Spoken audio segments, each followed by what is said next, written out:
My first GCSE examination is in 52 days and I haven't started revising. So, hi everyone. If you clicked on this video, you might have found yourself in a similar position to me, where you have an important examination coming up, whether it's a GCSE, A-level equivalent, or maybe it's just a school test. It doesn't have to be an exam that will go in your personal record, even though in my case it is with GCSEs.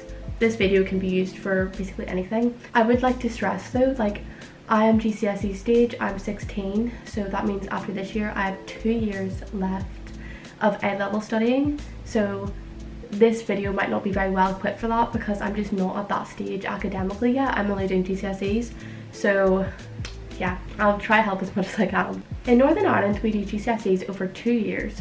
So for example, I've done 60% of my history GCSE last year, 40% this year. So it actually is really good because it gives me a chance to reset things.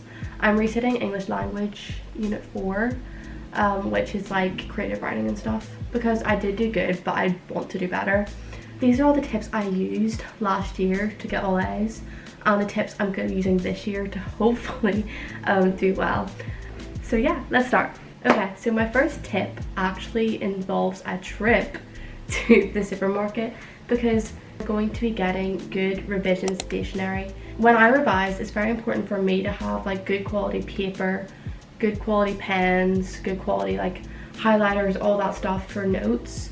So let's take a little trip to Tesco and see you guys there.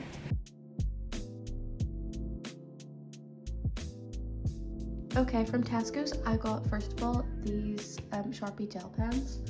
I prefer writing with gel pens rather than ballpoint pens when doing my notes. I just think they're look nicer. I actually got another pack of these, but I've already opened them. I love these pens because when you go over them in highlighter, they very rarely smudge, which is really good. And then for my whiteboard, I got these Zebra whiteboard pens and a big ass rubber. Get out! Yeah, and then these pens are really cool because they're double-sided. Like one side is black ink and it's really good value for money. It's only like £4. Okay, so once you've got your stationery, you're gonna want to start making notes. Personally, I believe the best way to make your actual concrete revision notes are by looking at the specification that applies to your course. So for example, I've got my one for history here, I'll show it now. So I've got my specification here. This is just on the actual website of the exam board I'm sitting. And I've highlighted everything I've made notes on. I've made notes on everything. I need to highlight those. But yeah, I've made notes on it all. Just every single bullet point, make notes for. This took me quite a while, to be fair. But just make notes for every single bullet point and you will have the equipment to answer any question they give you. However, if you're studying a subject like maths, I think it could be harder to make notes. So what it might be better to do is to make like a key formula kind of page to learn, or like just go through loads of past paper questions and see if you can answer them, and if there's any questions you're kind of confused with, make a notes page of like all the formulas you need to go over, whatever it is, methods to answer questions, and write down anything you forget and then just do it over and over and over again until it's something your brain kind of clicks.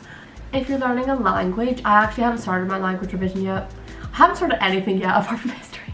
If it's a language, I think write out loads of vocab and then do lots of kind of practice sentences. Go through past papers. Like for example, I've got a past paper here, like just kind of answer all these questions and then make notes on how you actually say these sentences, because it can be really hard to structure sentences in French. It doesn't matter if you learn all the vocab, you need to learn how to actually structure a sentence. That's where I really struggle. Okay, so once you've made all your notes, what do? Oh, got a big old whiteboard here. I go through the revision notes I've made and then I go through like every single bullet point. So I'll write down like what happened at Yalta, right? And then I'll go through and try and make all my points. So off the top of my head, Germany, 4 zones. Berlin, 4 zones. Russia joined the war against Japan. The UN was formed. All the kind of points and just answer the questions like over and over again. I'll do the same question until I've got everything, then I'll move on. And then maybe after like the end of like a topic, I'll go through everything. And then after I've kind of made notes and everything, I feel more confident with it on whiteboard, I'll go to my mum and I'll get my mum to ask me all these questions, all the bullet points, and I'll answer them. After that is when I start looking at past paper questions like properly, like seeing what I can answer and what I can't answer, going through mark schemes, making notes on things I maybe don't have already, like maybe things I haven't already written down, just to have, you know, just to know. And then also looking at things that haven't came up on past papers is very, very important. It's kind of like a process of elimination. So I think that's very good to do as well. Again, with maths is completely different to revise for, because you just gotta learn how to do it, you know what I mean? You just gotta do a lot of practicing and then make it quite frequent. Same with like a language.